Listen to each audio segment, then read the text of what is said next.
This man is not my husband yet. No, so and this woman is not my wife I don't want yet. to end up sleeping with somebody else's husband by accident.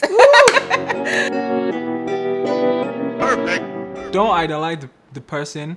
I would say, is remember that the person that you're engaging with is a child of God. Yeah, that's good. Right? And what that means is that this person is a child of God. And they're not your spouse. They're not your spouse.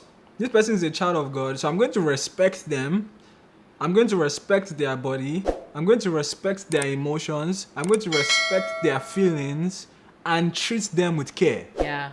Right? So it's like, how does God see this person? Yeah.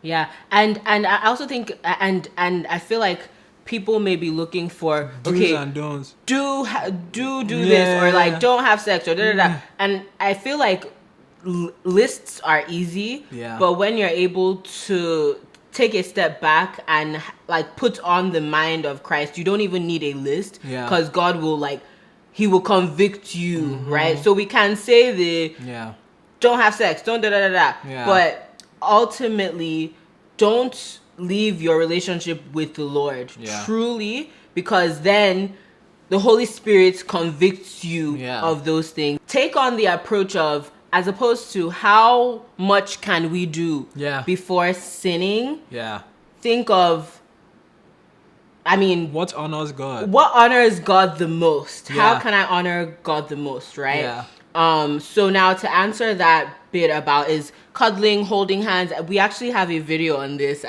It's been a few years.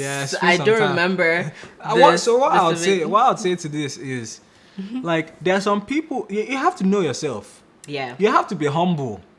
And honest. And honest with yourself, right? Like, for some people, holding hands is danger. Yeah.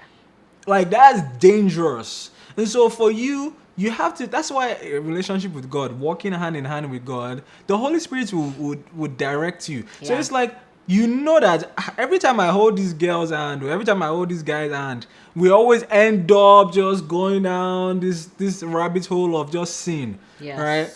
And so take away the hand holding. Yeah. All right, it's that simple. Yeah. So we can sit here and say, oh, don't do this, don't do that, do this, do that. But at the end of the day, right, you have to know, you have to be convicted, right, and know, we can't kiss. Like, there was a time we stopped kissing. Because first we did, but then we were like, this is leading, because we know ultimately, I feel like as Christians, we all know sex is powerful. Sex before marriage is not...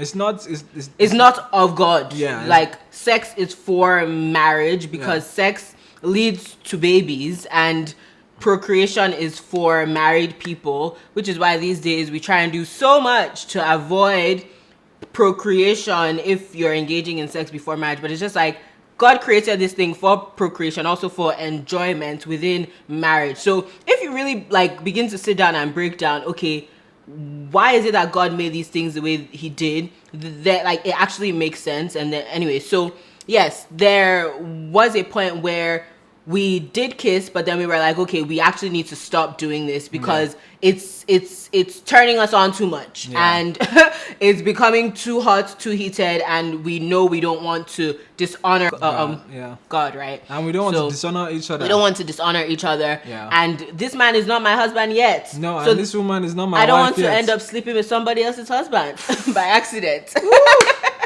Don't even get me started. All right. Moving on. One more thing I did want to say with that, for perspective, now being on the other end, married, is the reality that the things that you expose yourself prematurely come back. Like, they're like, you reap what you sow. There are actual effects, right? So for us, something that we had engaged in previously before each other, masturbation, right? And that was a sin that we individually had and dealt with.